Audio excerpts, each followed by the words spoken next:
Ay, vale, así. Bueno, pues entonces lo que decíamos, ¿no?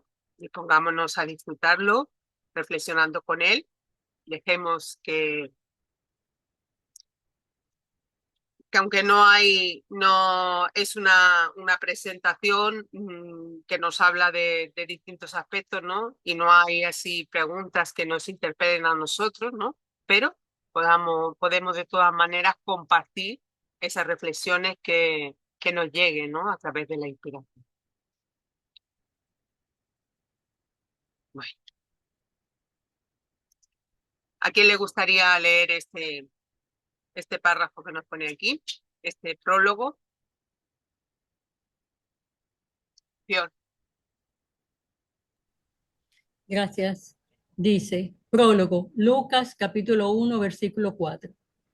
Puesto que muchos han intentado narrar ordenadamente las cosas que han verificado entre nosotros, tal como nos la han transmitido los que desde el principio fueron testigos oculares y servidores de la palabra, he decidido yo también, después de haber investigado diligentemente todo desde los orígenes, escribírtelo por su orden, ilustre Teófilo, para que conozcas la solidez de las enseñanzas que has recibido. Muchas gracias, Dios. Bueno, ya nos comentó la semana pasada Carlos al respecto de Teófilo, ¿verdad? Pero como os dais cuenta, así es como empieza el Evangelio de Lucas, totalmente diferente a los registros de los demás evangelistas, ¿no? Este Evangelio empieza con un prólogo o una introducción, ¿m? Y era una práctica que era muy común en los escritos de los autores clásicos eruditos de la antigüedad. Y esta introducción normalmente atendía a diferentes finalidades. Podía ser una simple presentación del asunto que sería desarrollado enseguida. Podía ser una salutación o un homenaje a alguien que era considerado importante para el autor o para la comunidad, ¿no? Y en este caso, pues como veis, va dirigida a Teófilo, ¿no? Pero ¿quién era Teófilo? Pues realmente ni los estudiosos lo saben con seguridad quién había sido él, ¿no? Sin embargo, pues hay algunas hipótesis. Nos dicen que podía ser un individuo con ese nombre, que fuese alguien conocido de Lucas, de su comunidad. También podía ser un funcionario público a quien Lucas se dirigió con un seudónimo, o una figura completamente simbólica, amado por Dios, precioso para Dios, ¿no? Pero realmente esta última opción, pues la descartamos por completo, ¿no? Porque si Dios tenía a alguien que aunque fuese simbólico, solo fuese amado por Dios, ¿no? Ya estábamos faltando a esa justicia, ¿no? A esa justicia de Dios.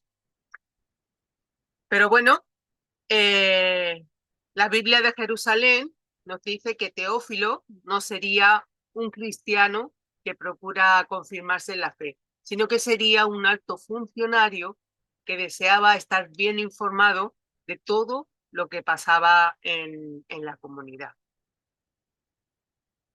Y ahora aquí, en esta frase, he decidido yo también, después de haber investigado diligentemente todo desde los orígenes, escribírtelo por su orden, ilustre Teófilo. ¿Despierta alguna inquietud en vosotros? Con respecto a cómo estamos acostumbrados hemos estado viendo a Mateo, a Marcos y ahora con Lucas. María. Me llama la atención lo del orden, que tal vez los otros estén desordenados y él quiso ponerlo en orden, ¿no? O tal vez aligerarlo de palabra, ¿no? Y por eso es que me gusta tanto, ¿no? Porque puedo entenderlo. Puede, ¿sabes? Lo que me llama la atención. Muy bien. Estela. Sí, a mí lo que me llama la atención también, aparte del orden, es todo desde los orígenes. Es decir, que por eso habla del nacimiento de Juan el Bautista, ¿no? Y después va a hablar del nacimiento de Jesús, ¿no? Ujú, Entonces se refiere a eso, ¿no? A los orígenes ujú. de ellos. Muy bien. ¿Alguien más?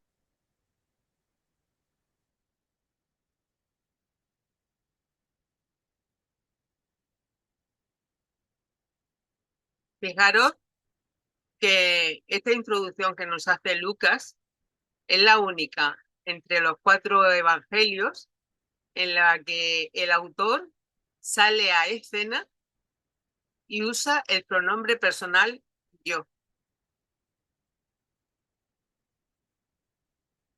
Los demás evangelistas han hecho, han descrito todos los relatos, ¿no? Pero aquí Lucas nos dice, yo he decidido yo, ¿m? Mamen. Y en este inicio, ¿no? Él está justificando el porqué. Y también porque él dice, ¿no? Hay muchos que han escrito los relatos que yo voy a escribir, ¿no? Lo mismo. O sea, no son tres, no eran o dos, ¿no? Mateo y Marcos, sino que eran muchos. La han trascendido a nosotros pues lo que ha trascendido, pero eran muchos. Y él decide hacerlo también y lo justifica el porqué. O sea, él viene a decir, hay mucho escrito, está todo dicho, y yo voy a escribirlo porque, y ahí explica, ¿no? Eso sí que me llama la atención y me gusta, porque justifica la obra, el por qué lo escribe, ¿no? A mí Ujú. es que Marco me gusta mucho, ¿no, Lucas? El médico. Marco y Lucas para mí yo lo mezclo, ¿no? Yo sé que estamos en Lucas, ¿eh? Perdona. Está claro que ninguno negaríamos que el Evangelio de Lucas es un documento inspirado, ¿no? Pero sin embargo, él empieza diciéndonos que es producto de la más cuidadosa investigación histórica, ¿no? Porque lo cierto es que la inspiración no nos llueve del cielo, cuando nos sentamos con los brazos así cruzados y la mente divagando y nos limitamos a esperar, ¿no? Sino que realmente la inspiración viene cuando te pones en acción, cuando piensas, cuando buscas, cuando investigas. ¿M? La verdadera inspiración viene eso, ¿no? Cuando el hombre sale al encuentro, buscando el motivo de su investigación, ¿no? De hecho, Jesús nos lo dice, buscad y hallaréis. ¿M? Es algo que también se destaca en este Evangelio de Lucas, el hecho ese, ¿no? De que él, como nos está diciendo, ¿no? Él ha investigado, no solo se ha quedado con lo que ha escuchado, con lo que ha visto, con lo que le han relatado, ¿no? Sino que ha investigado. Muy bien. Bueno, pues ¿a quién le gustaría leer el Evangelio? Es larguito, pero... Venga, Estela. Bueno, hubo en los días de Herodes, rey de Judea, un sacerdote llamado Zacarías, del grupo de Abías, casado con una mujer descendiente de Aarón, que se llamaba Isabel. Los dos eran justos ante Dios y cumplían fielmente todos los mandamientos y preceptos del Señor. No tenían hijos, porque Isabel era estéril y los dos de avanzada edad. En cierta ocasión, mientras oficiaba delante de Dios en el grupo de su turno, le tocó en suerte, según el uso del servicio sacerdotal, entrar en el santuario del Señor para quemar el incienso. Toda la multitud de fieles estaba afuera en oración, a la hora del incienso. Se le apareció el ángel del Señor, de pie, a la derecha del altar del incienso. Al verlo, Zacarías se sobresaltó y el temor se apoderó de él. El ángel le dijo, no temas, Zacarías, porque tu petición ha sido escuchada. Isabel, tu mujer, te dará un hijo, a quien pondrás por nombre Juan. Te llenará de gozo y alegría, y muchos se alegrarán de su nacimiento, porque será grande ante el Señor. No beberá vino ni licor, estará lleno de Espíritu Santo ya desde el seno de su madre. Convertirá al Señor su Dios a muchos de los hijos de Israel.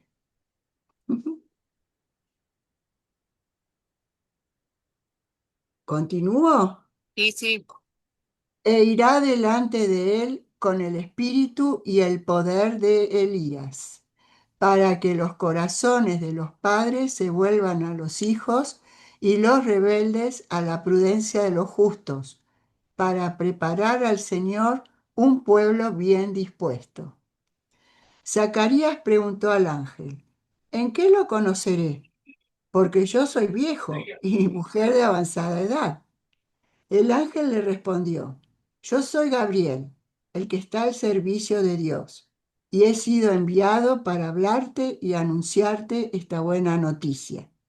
Mira, por no haber creído mis palabras, que se cumplirán a su tiempo, vas a quedar mudo y no podrás hablar hasta el día en que sucedan estas cosas. La gente que estaba esperando a Zacarías se extrañaba de que se demorara tanto en el santuario. Cuando salió no podía hablarles y comprendieron que había tenido una visión en el santuario. Les hablaba por señas y permaneció mudo. Una vez cumplidos los días de su servicio, volvió a su casa. Días después, concibió su mujer Isabel y estuvo durante 5 meses recluida. Entre tanto, pensaba, el Señor ha hecho esto por mí cuando ha tenido a bien quitar mi oprobio entre la gente. Muy bien. Muchas gracias, Estela. ¿Qué os parece este evangelio? ¿Es la primera vez que lo leéis? No, pero hay muchas cosas acá. Hay muchas cosas, claro. En esta página, por ejemplo, en el 17, dice el poder de Elías, ¿no? Ya hay algo le están diciendo. Ujú. Mamen está con el micrófono cerrado. Sí, porque era lo primero que me había fijado también. El espíritu de Claro, Elías, el espíritu y el poder. el poder de Elías, ¿no? Eh, y dice, también, ¿no? Como lo sentencia Gabriel, ¿no? Le dice, como no has creído en mis palabras, te quedarás mudo. Eh, Después, bueno, obviamente no podía hablar. eh, y después ha tenido a bien quitarme lo oprobio entre la gente. Claro, era un matrimonio mayor y no habían podido tener hijos. O sea, en la época estaría mal visto, tal vez, ¿no? Como que no habían tenido la gracia de Dios o algo por el estilo, ¿no? Y bueno, después en la otra lámina hay muchas cosas también.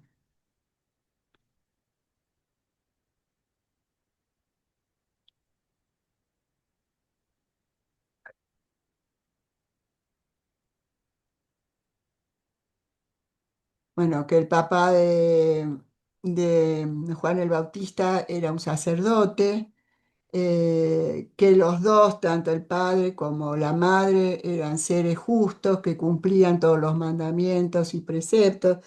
Esto Pero, me hace, pero ahí podemos entender que cuando nos dice que los dos eran justos ante Dios y cumplían fielmente todos los mandamientos, esa justicia se queda solo ahí, en que cumplen los mandamientos. no, es que esto me hace acordar mucho al nacimiento de Francisco de Asís, ¿no? Que la madre era un ser muy especial. Son seres especiales para poder recibir a Juan el Bautista. Ujú. Cualquier ser no iba a poder ser mamá o papá de Juan el Bautista, ¿no? Por el tema de las vibraciones, de los sentimientos, de los pensamientos y demás, me parece. Pero no sé Amén. qué otra cosa. Ya, y entiendo que, dado el momento, seguramente ellos eran justos porque cumplían con todos los preceptos, ¿no? Todo lo que se les encomendaba. Es decir, bueno, no vamos a... Pero lo que le pedía la ley mosaica, ¿no? Eso no era ley de Dios. Pero claro, dado lo que había que explicar a todos, eran dos personas justas porque, bueno, primero porque sí, porque cumplían, ¿no? Pero cumplían todo, los preceptos y la ley. Lo que pasa es que para ellos era lo mismo. La verdadera justicia emana de eso, de un corazón transformado, ¿no? ¿Mm? No solamente del hecho de cumplir las leyes, de cumplir esa, ¿no? Que realmente desde lo profundo de nuestro ser, ¿no? Ese corazón que vibra, ¿no? Ujú. Muy bien. Fíjate, fíjate, Mercedes, bueno, todos, que Zacarías, que es un creyente fiel, cuando se le presenta el ángel, ellos creen en los ángeles enviados de Dios, y le habla y él duda. Ujú. Claro, no es que el ángel le esté castigando, sino lo que está dando es testimonio. Eso le sirve para que le sirva a él, obviamente, y le sirva al resto, porque el hecho de que él se quedara mudo lo reconocerían médicos, por ahí hay mucha investigación por ahí, ¿no? A él le reconocieron y demás, y él no podía hablar. Tenía ahí una incapacidad tremenda, ¿no? Y sin embargo, cuando nace su hijo, él le dice, ¿no? Le dice el ángel, cuando se cumplan las cosas, recuperarás la voz, ¿no? Y eso también da testimonio a la gente. ¿No? Efectivamente. Ujú.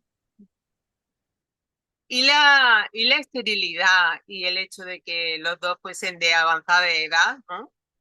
¿Es solo un detalle biográfico, digamos, trágico, ¿no? Un símbolo simplemente, o encierra algo más?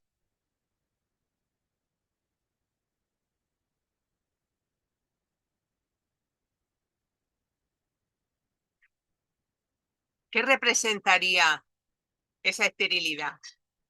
María. No sé, pero es como el hecho de que se pueda demostrar con esta historia, ¿no? A la gente de esa época y a nosotros ya después, eh, que no hay imposibles para Dios, pues es decir, a ver, que las cosas pueden pasar así uno no se las imagine o les parezca imposible, ¿no? No sé si me entienden, ¿no? No es que Sí, estoy sí. hablando de milagros o cosas, Ujú. pero de que muchas veces uno no tiene fe, uno está así como, bueno, ya me pasó la edad, qué sé yo, pero de pronto, mira, pum, ahí está, ¿no? Cosas así, ¿no? Eh, pero ya de la esterilidad te lo dejo. Estos juegos de palabras y cosas, no, no es lo mío. Muy bien. Pues podría representar un tiempo de espera prolongada, ¿no? Para eso mismo, ¿no? Para que se produzca esa intervención divina, ¿no? El hecho de que se tenga que dar de cara a todos, ¿no? Esa confirmación de la existencia de Dios y del poder de Dios, ¿no? En ese sentido, que a pesar de que los dos eran dos personas de avanzada edad y a pesar de ellos no haber tenido hijos por esa esterilidad, ¿no? Ese proceso, ese tiempo prolongado, ¿m? De espera para que se haga al final la providencia divina. María. Sí, y bueno, esto no tiene por qué ser así, pero lo digo también por mi experiencia propia, ¿no? Como este iba a ser un muchacho rarito, vamos a decirlo así, ¿no? Especial. Sí. Eh, eh, tal vez él necesitaba ser hijo único, ¿no? Que el amor de sus padres sea siempre condicional, no importa cómo fuera, ¿no? como era el único, ¿no? Eso lo hace que, vamos a decir, que esa dirección del amor pueda ser igual, ¿no? Y no es que yo sea como este señor, ¿no? Ujú, Pero me pasó igual, ¿no? Yo fui hija única de mi matrimonio, siempre una chica muy extraña, autista, etcétera. Entonces mis padres eran como que, ¿sabes? Era un apoyo incondicional, ¿no? Como una seguridad, porque era única, ¿no? ujú. ¿Entiendes? Entonces, bueno, creo que eso podría explicar, ¿no? También, ¿no? Que eran de avanzada edad, ya era gente madura, ¿no? Y que podría direccionar ese apoyo, ¿no? Hacia a todo lo que el chico quería hacer, pues, o venía a hacer. Gracias. Pues sí, aunque después, como nos dice en Buena Nueva, Humberto de Campos, ¿no? Nos presenta el relato de las impresiones de su madre, de Isabel, ¿no? Y la infancia de Juan se va desarrollando, ¿no? Un poco a semejanza de María con la infancia de Jesús, ¿no? Como esos dos seres muy similares en cuanto a su desarrollo en ese tiempo. Muy bien. Marcos, Ah, Mercedes, a mí me parece así que sería, bueno, ese niño que viera al mundo tenía una gran responsabilidad, ¿verdad? Entonces tenía que ser preparado para eso y nada más, nada mejor que unos padres, ¿no? Que llegasse, guiasse esse niño por el buen camino, ¿no? Porque así como también María fue comunicada también, ¿verdad? Porque eran personas preparadas por Dios para dar seguimiento. Nesse caso aqui, não sei se pode dizer a profecia, mas os desígnios de Deus. Não sei se me he explicado. sí. Bueno, la verdad que incluso ahora mismo, en aquella época, el hecho de no tener hijos, ¿no? Era una deshonra social, ¿no? Y una deshonra social y personal, el hecho de no tener hijos, ¿no? Y cómo nos muestra aquí el Evangelio, ¿no? Que a pesar de esas circunstancias, ¿no? Tanto Zacarías como Isabel, pues ellos permanecieron, no abandonaron en ningún momento su fe, permanecieron fieles ahí al servicio, ¿no? Continuaron cumpliendo fielmente, a pesar de de todas esas cuestiones en ese sentido, ¿no? Muy bien. Vamos. A mí me gustaría saber eh, cómo sabían por qué, o sea, cómo pueden ellos afirmar que Isabel era la estéril. Pues, vamos, yo puedo entender, ¿no? Que como resulta que siempre la mujer en aquella época no tenía, digamos, no tenía voz ni voto, ¿no? No era nada, pues simplemente pues cargaría con las culpas en ese sentido. Claro, seguro, vaya. Es solo una curiosidad, ¿no? Ujú. No caigo en en la broma, sino Sí, sí. volvemos a insistir en lo mismo, ¿no?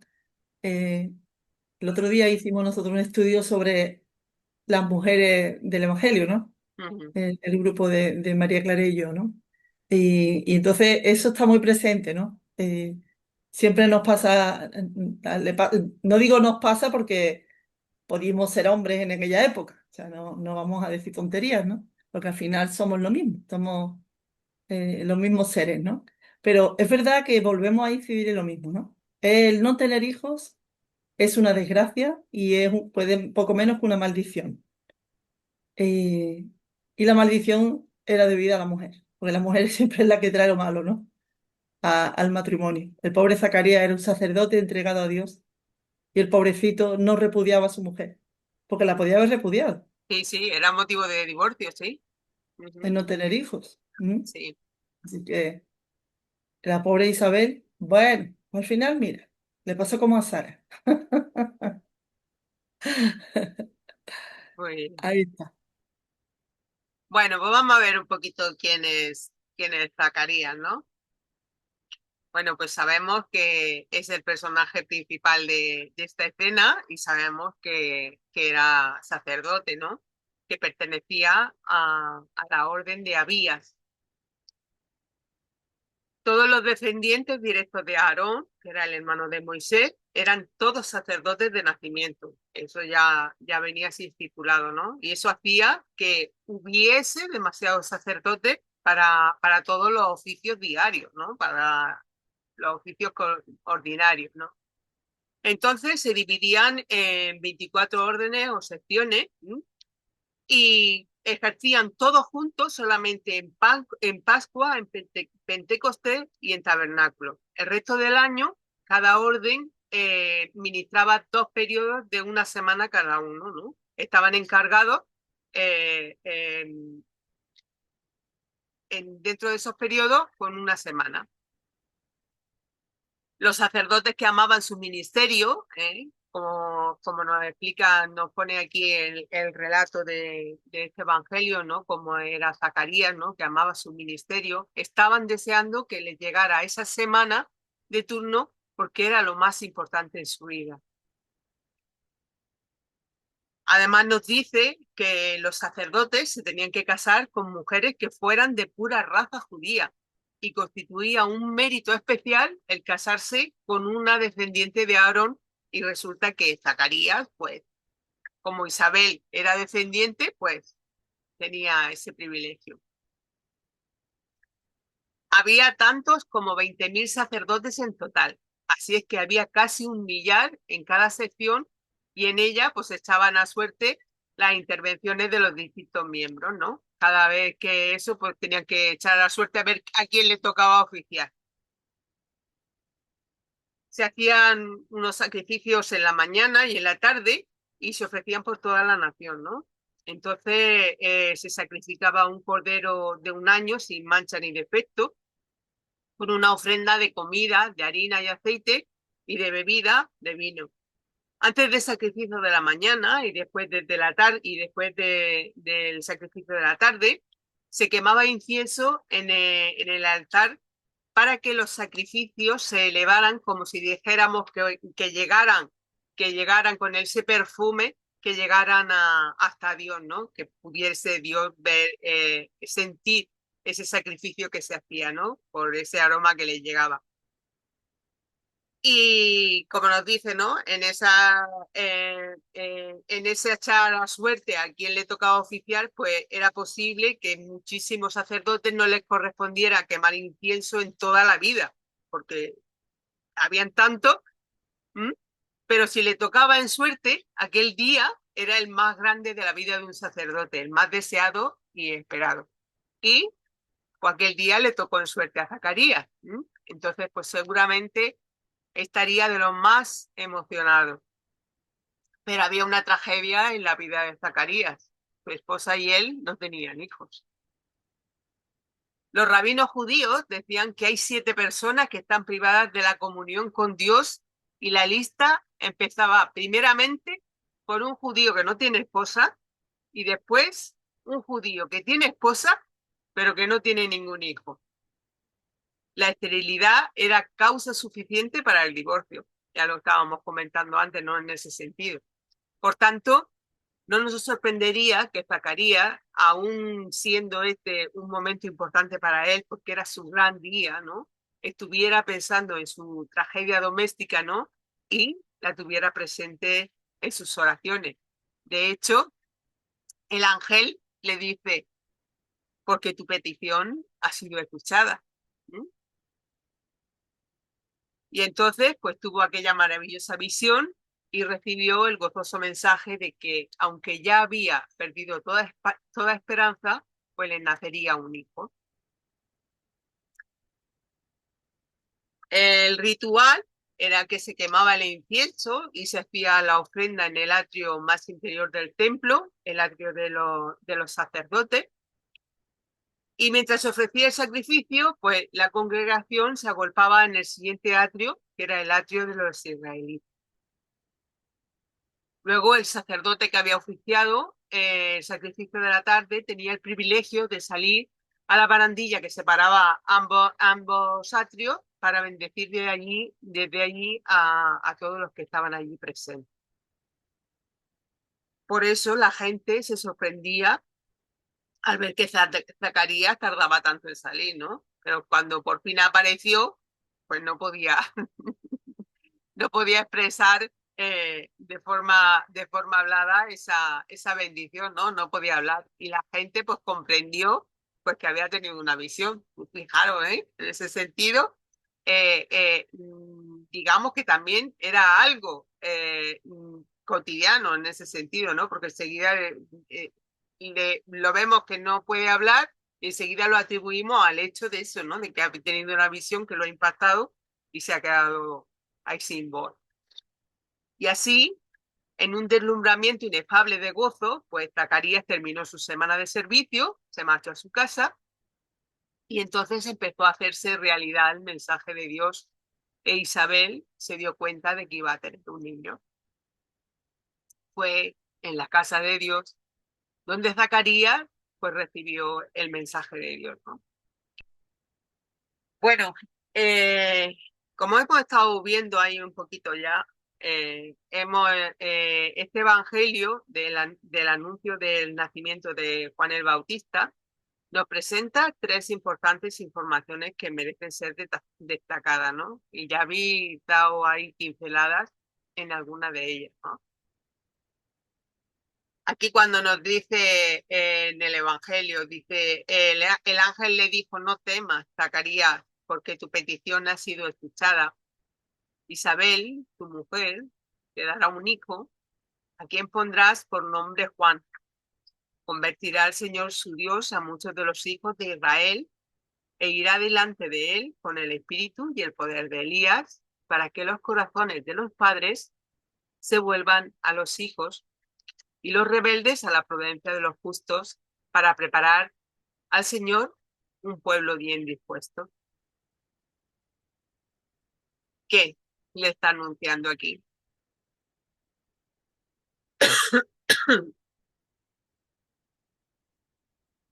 Estela.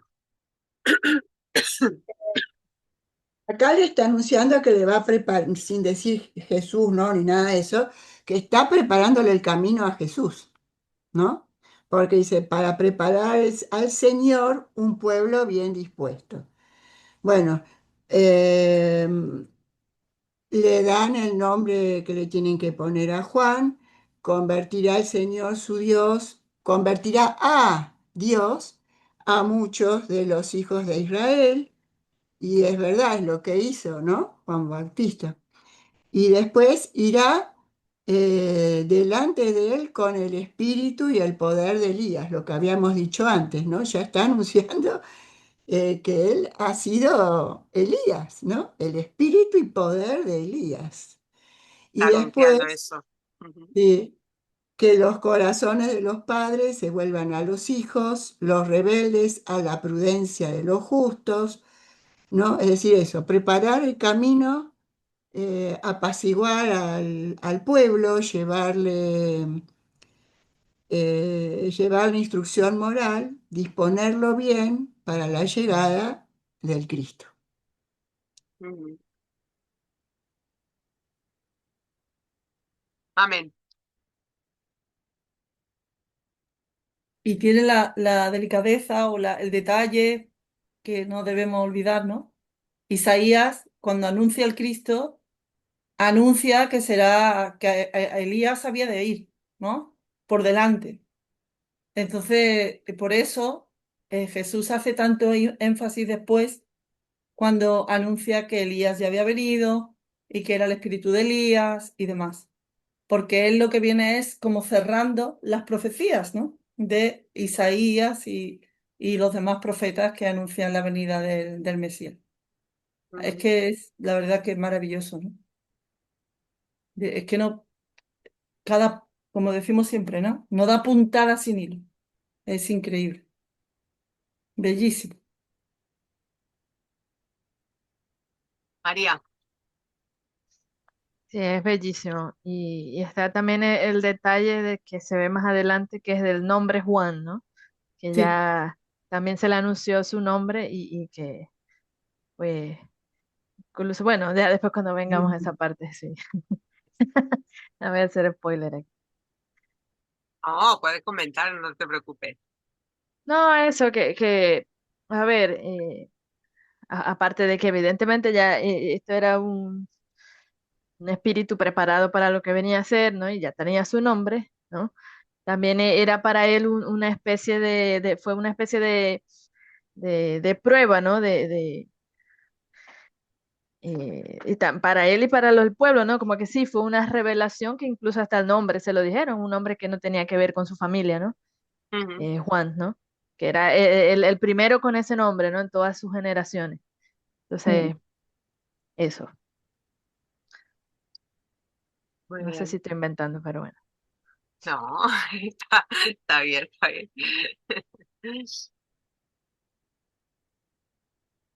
Y aquí, cuando nos dice que la vivencia de Zacarías, o por lo menos la materialización del espíritu, que inclusive se identificó como el ángel Gabriel, ¿m? ¿Qué nos muestra? Mm.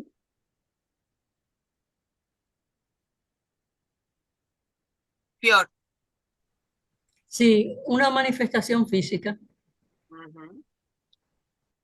Y era normales, no tenían nada de extraordinario. Bueno, desde siempre han habido manifestaciones físicas, pero tal vez sí, porque fíjate que ellos dijeron, él ha tenido una evidencia, él ha tenido, ¿cómo fue que dijeron? Espérate, Una visión. gracias, él ha tenido una visión, o sea, eso se había presentado otras veces, o sea, ya ellos conocían de eso. Ujú. Era habitual esas manifestaciones mediúnicas de efectos inteligentes y de efectos físicos. ¿M? Marcos. Bueno, yo veo como la materialización, la verdad, Ujú. sería esto. De hecho, ahí se le presentó el ángel Gabriel a Zacarías, ¿m? Y después, al igual, se le presentó a María anunciándole el nacimiento de Jesús y a José en sueños también. ¿M?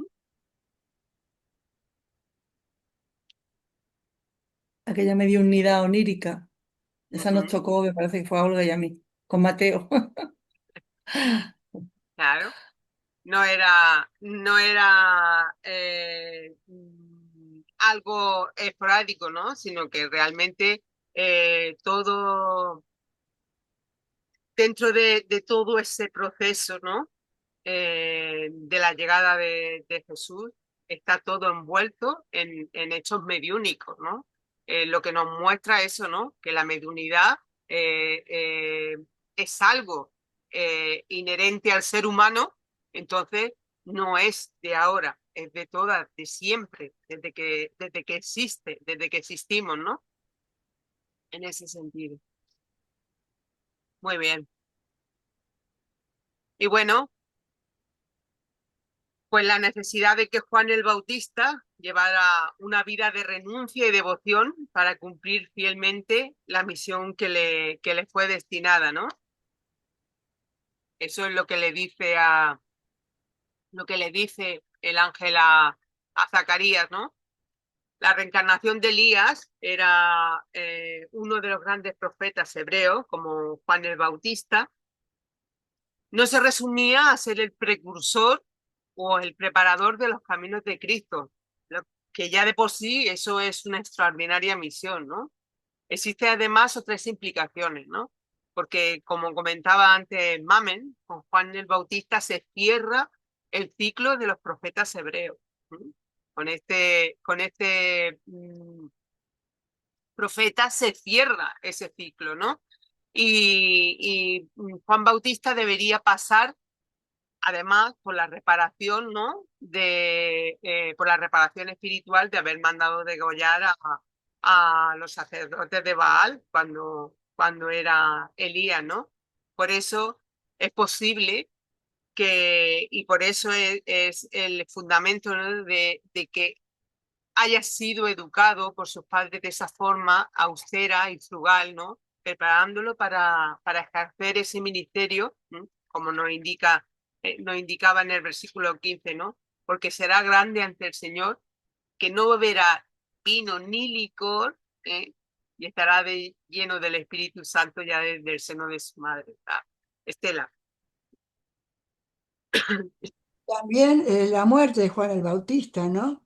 Le cortan la cabeza como él hizo con todos los que adoraban a Baal, ¿no? Claro, eso forma parte de esa reparación que tenía que hacer como espíritu. Mami. No, no os mueve el tema. A los demás estáis todos muy callados. Hablamos 3, 4. A mí es que Juan, bueno, a mí el Evangelio en general, la verdad. Marcos, hablas tú Sí. primero, por favor. Bueno, una esa parte también, si recuerda que hay un motivo porque Juan Batista se é decapitado, né? Na verdade, porque na encarnação anterior ele, né? Esse com alguém, não me acordo do nome, né? Pero ha cometido lo mesmo malo, né? ¿Verdad? Decapitar. No sé. Sí, No sí, se dice decapitar. decapitar. Alguien, ¿no? Entonces sería una forma de resgatar, ¿de verdad? Esse malo.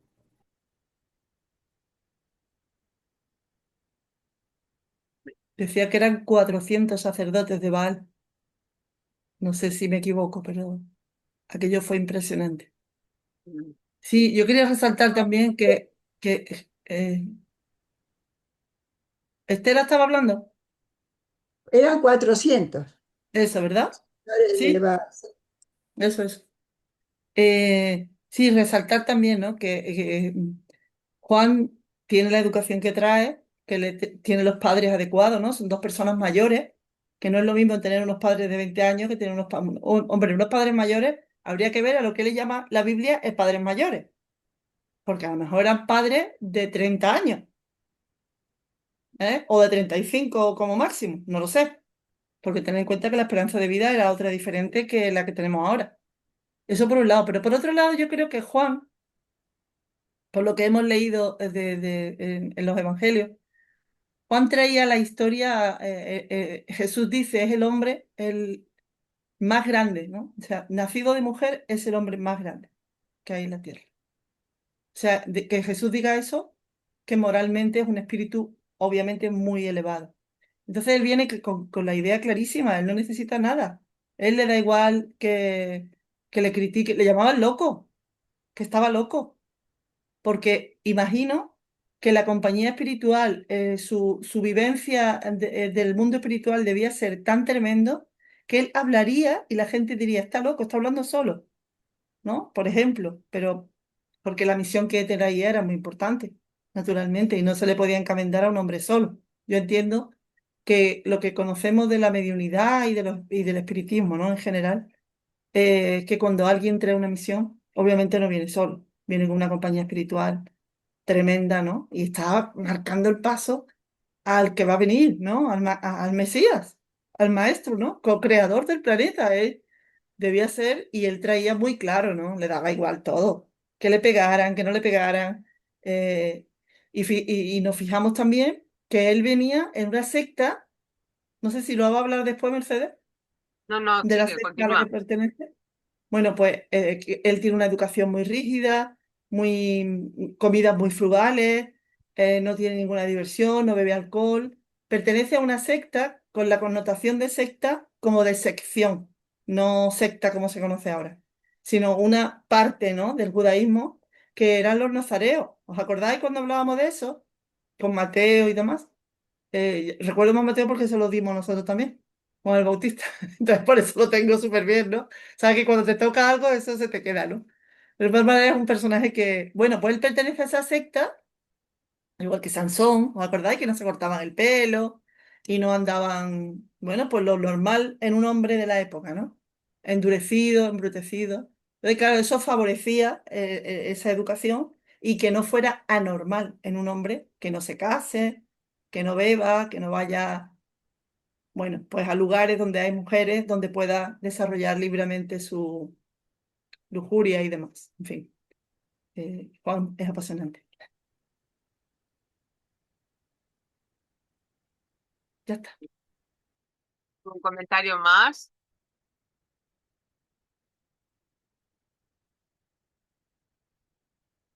Como dice Carlos, silencio en la web.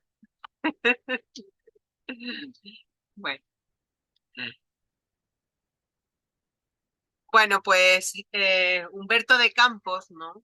En Buena Nueva nos habla al respecto de la personalidad de Juan el Bautista, ¿no?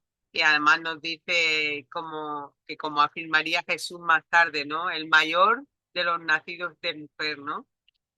Eh, Su infancia era inusual, ¿no? Y ya pues desde su tierna edad, ¿no? Ya su madre pues se hacía eco de cuál eran las costumbres de este niño, ¿no? En ese sentido. ¿A quién le gustaría leer el recuadro?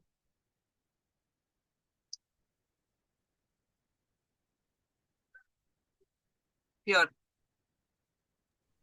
Dice así: lo que me espanta, decía Isabel con agradable sonrisa, es el temperamento de Juan, dado a las más profundas meditaciones a pesar de su corta edad. Con frecuencia lo busco inútilmente en casa, encontrándolo casi siempre entre las higueras vírgenes o caminando a lo largo de caminos adustos, como si su pequeña frente estuviese dominada por graves pensamientos. O sea, como leíamos anteriormente, esa es esa preparación con que viene esa alma para que así se cumplan las escrituras. Ujú. Bien. Muy bien, muchas gracias, Pior.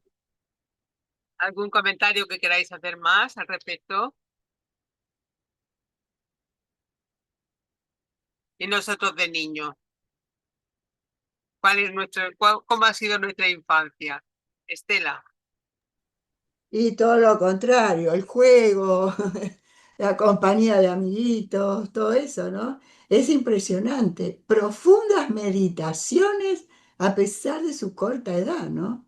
Claro, impresionante. Al ser, claro, como dice Jesús, ¿no? Es el ser mayor de entre todos los hombres, el más grande después de él.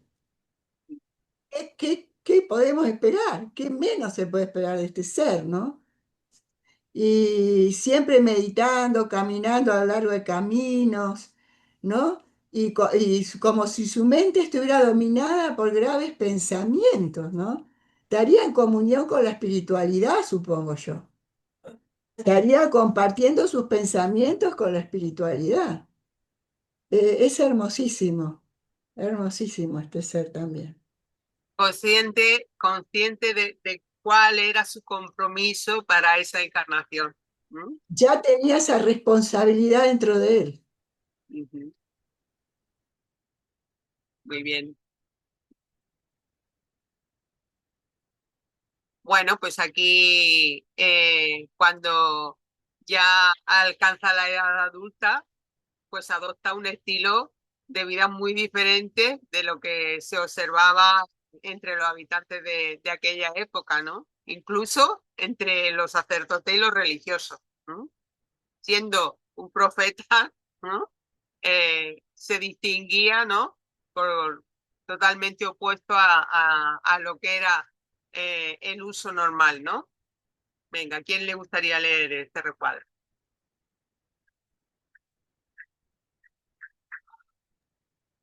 Yo, Adelante, Irma. transcurridos algunos años, vamos a encontrar al Bautista en su gloriosa tarea de preparación del camino a la verdad, precediendo el trabajo divino del amor que el mundo conocería en Jesucristo. Juan, de hecho, partió primero a fin de realizar las operaciones iniciales para la grandiosa conquista.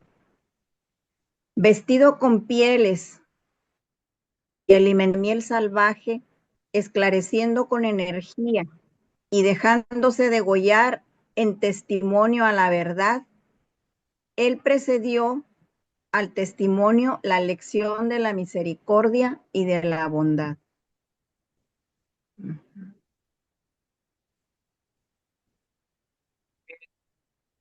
¿Qué os parece?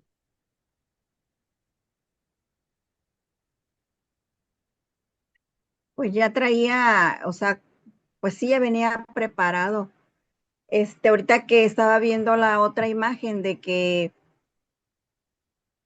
donde está con el libro, me recuerda a mi nieta, la más pequeña. Ella desde el kinder hacían, cada determinado tiempo hacían kermés, le llaman acá, y vendían cosas y le pedía dinero a su mamá o nos pedía dinero a nosotros. Ella en vez de comprarse dulces o algo, ella compraba libros y sus compañeros le decían pues que estaba medio mal, desde chiquita ella. Y de repente anda así desesperada y me dice, mami, ya no tengo que leer. O sea, ya leí todo. Le acabo de dar le acabo de llevar un librito de palabras del corazón.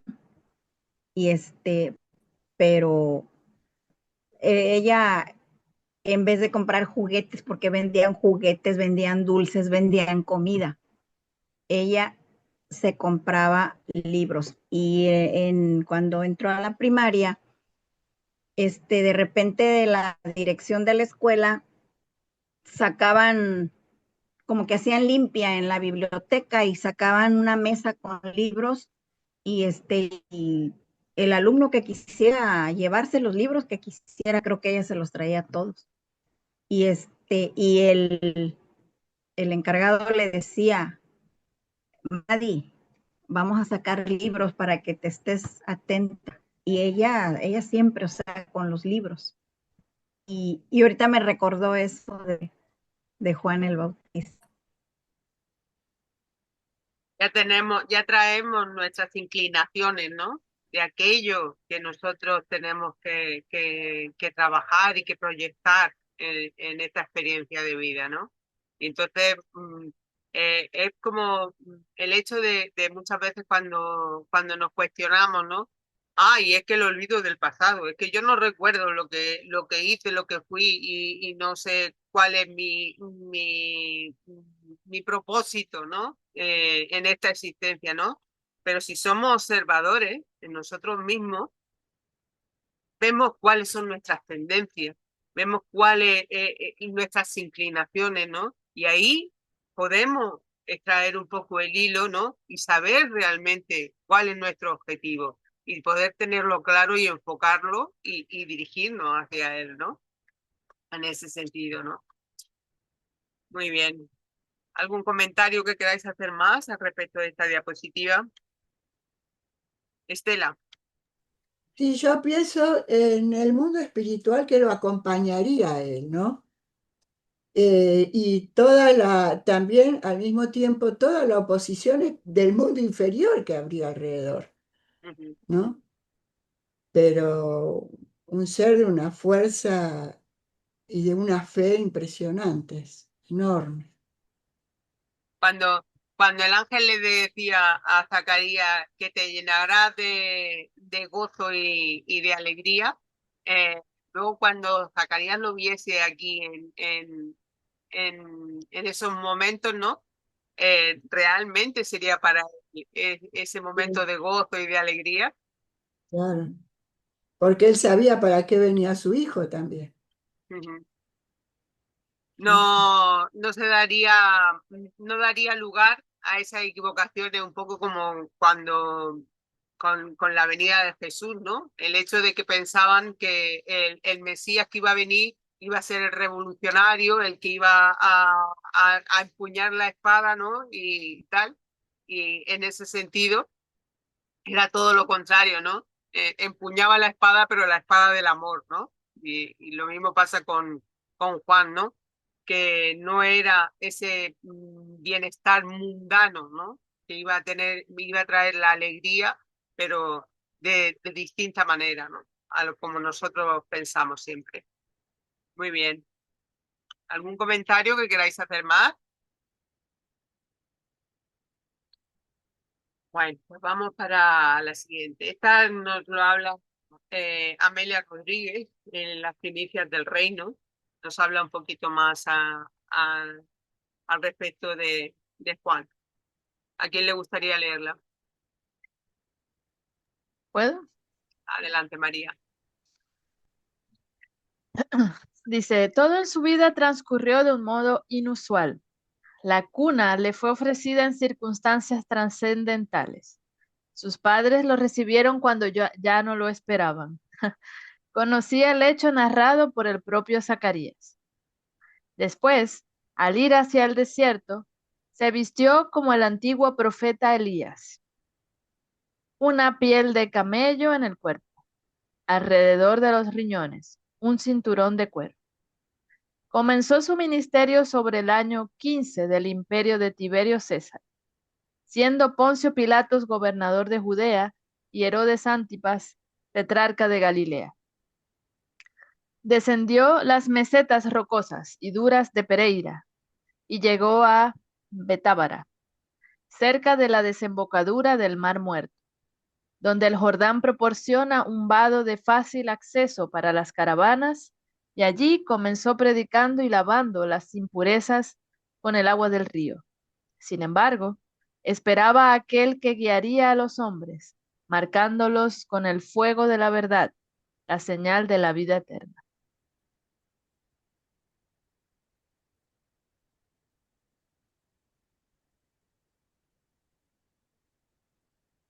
Bueno, en un principio veíamos que Lucas afirmaba que su obra es el producto de la más cuidadosa investigación. Fijaros aquí que Amelia nos muestra un ejemplo de la exactitud de Lucas en la manera en cómo fecha la aparición de Juan el Bautista. Y lo hace, aquí ahora mismo aparecen simplemente tres datos destacados, ¿no? Sobre el año 15 del imperio de Tiberio César, siendo Poncio Pilato gobernador de Judea y Herodes Antipas tetrarca de Galilea, ¿no? Pero en el capítulo de Amelia sigue mostrando todavía más datos, ¿no? Describiendo más datos de los que señala Lucas, ¿no? Y esto es realmente pues una muestra de que Lucas, como evangelista, es un hombre que escribe con exactitud, ¿sí? Y que pondrá sobre todo el máximo cuidado posible para contarnos los relatos que él va haciendo a lo largo de todo su evangelio. Muy bien. ¿Algún comentario al respecto de esta diapositiva?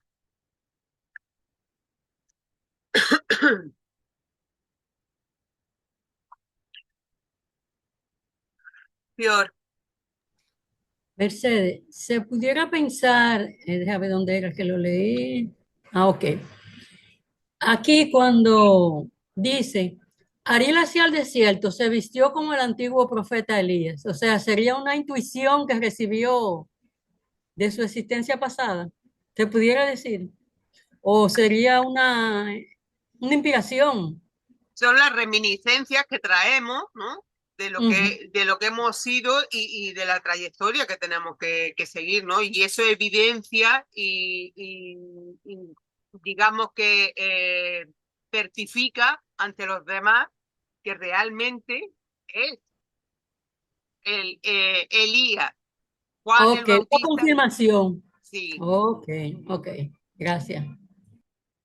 De hecho, vamos a ver cómo hemos estado viendo en el Evangelio, ¿no? Cuando el ángel se lo comunica a Zacarías, ¿no? El hecho se lo expresa. eh,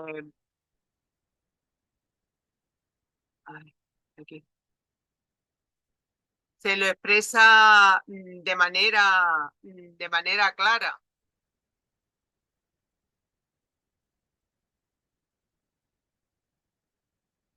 A ver, ¿qué pasa? No, era ahí.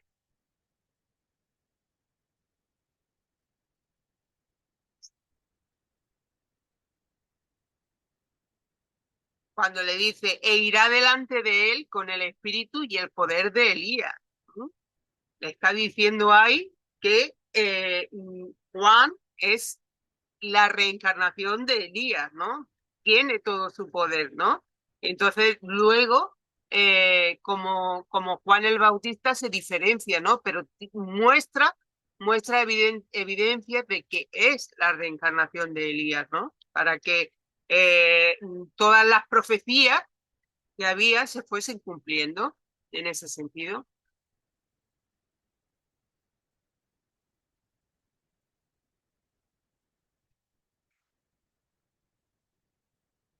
Muy bien. Comentarios, inquietudes. ¿No tenéis ninguna? Pilar, estás con el micro cerrado. Habla un poquito. Está en silencio esta noche. Puedo. Te estoy diciendo que María Claret tiene la mano levantada y que no la ve.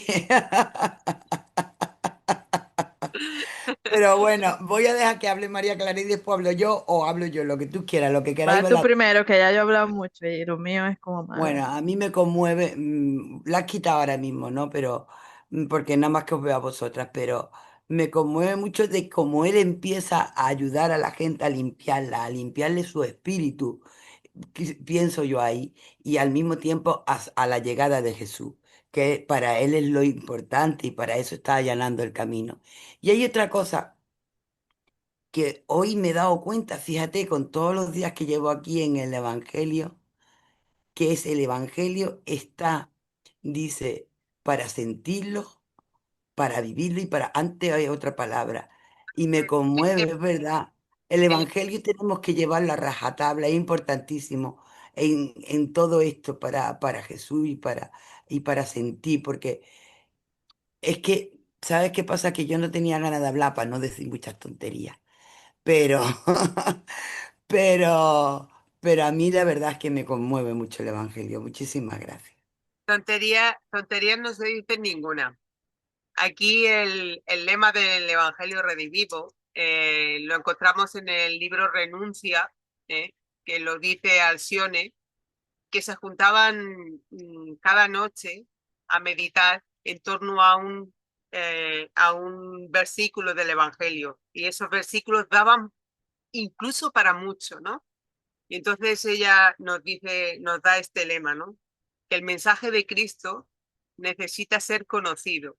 Necesitamos conocer el mensaje de Cristo. ¿Para qué? Para meditarlo, porque realmente conocer algo, pero sin ni siquiera meditarlo, sin pararnos a reflexionar en torno a ello, al final se queda en la superficialidad, ¿no? Entonces, una vez conocido, una vez meditado, tenemos que llevarlo al sentimiento, tenemos que sentirlo en lo profundo de nuestro ser, porque si no emana desde lo profundo de nuestro ser, la vivencia, que es lo después, no va a servir para nada, Muchas porque gracias, Mercedes. las palabras, las palabras se las lleva el viento, los hechos son los que permanecen, ¿no? Entonces ese es el lema, ¿no? Conocer el mensaje, meditar el mensaje, sentir el mensaje para poder vivirlo. María. No, nada, era sobre aquello que había dicho Fior, pero estas son necedades mías de pensar más allá, más de lo que hay que pensar. Pero un espíritu como este, ¿no? Que sabemos que después de Jesús es el más grande y eh, digo yo que su olvido del pasado debe estar bastante desbloqueado, ¿no? Eh, como para decir, no, tuvo una reminiscencia y se vistió de pieles, ¿no? Digo yo que él estaría como mucho más esclarecido en ese aspecto, ¿no? Son cosas que no tal vez no tengan una respuesta, ¿no? Eh, pero sí, sí me entiende, ¿no? Es como que, a ver, aquí, bueno, yo puedo tener apenas una reminiscencia porque me gusta el café, a lo mejor, no sé, qué sé yo, ¿no? Puede ser algo que venga, pero en estos espíritus que ya, saber, que desde niño vivía en meditaciones seguramente tenía las cosas muy claras, ¿no? Y tal vez él sabía que el vestirse así tendría una razón, ¿no? Para su momento, para el mismo, eh, el camino que iba a abrir de Jesús, ¿no? Qué sé yo, ¿no? Solo Ujú, pensando aquí cosas. No, ujú. no. Compartimos tu inquietud. Compartimos tu inquietud, que es algo que tendrán que informarnos, ¿no? Pilar, Y me encanta de que como él se viste como, como Isaías para demostrar realmente en la reencarnación, porque la está demostrando ahí claramente que reencarnamos. De hecho, la iglesia lo sabía, estuvo hasta un tiempo creyendo en la reencarnación y cómo después se distorsiona todo, ¿no? Cuando realmente es tan importante sentir las cosas y comprenderla y saberla que a mí la verdad es que el Evangelio me conmueve, yo me estacio con vosotras. Muchas gracias. gracias a ti. Venga, más comentarios.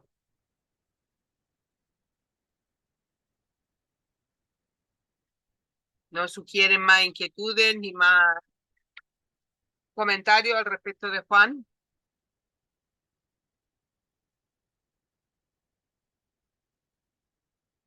Irma, No, nada más para, escuché mal o se equivocó Pilar que dijo como Isaías. sí, dijo Isaías, pero es Elías, De, la reencarnación de Elías. de Sí, Elías. lleva razón, me equivoqué, Isma. Sí, gracias. Tranquila. Nada más.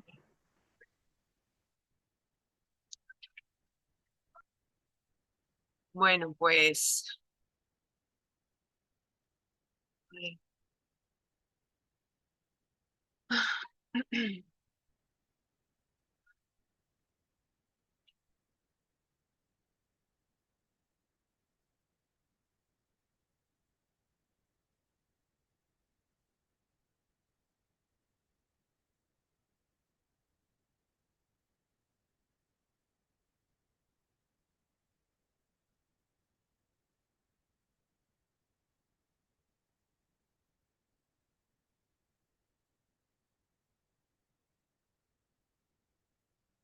bueno, pues ya la próxima semana continuaremos con la anunciación y la visitación y ya pues con esto habríamos llegado al final de este estudio de hoy.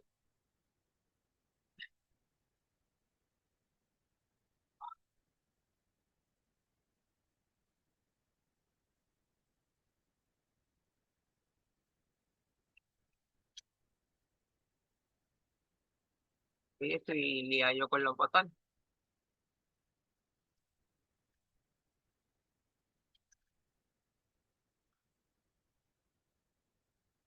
Nada, nada más, corazones.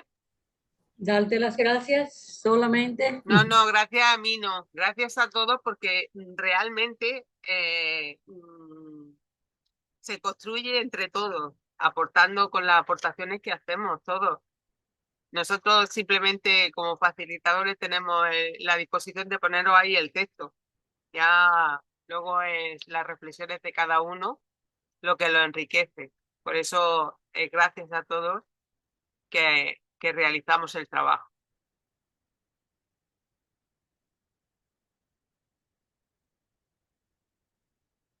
Muy bien, corazones. Pues nos queda esta semana que viene que terminaremos este tema y ya daremos vacaciones y ya volveremos con las actividades el 1 de septiembre.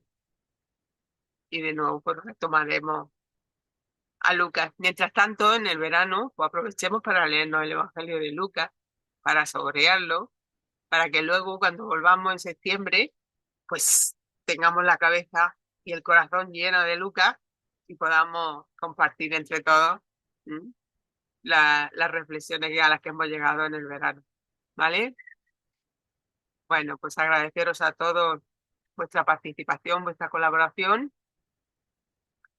y el enriquecimiento de este Evangelio.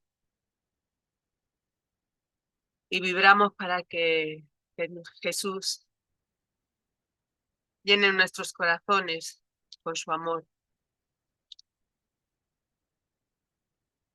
Juan fue su precursor, el que fue delante de él allanando sus caminos, para que todos aquellos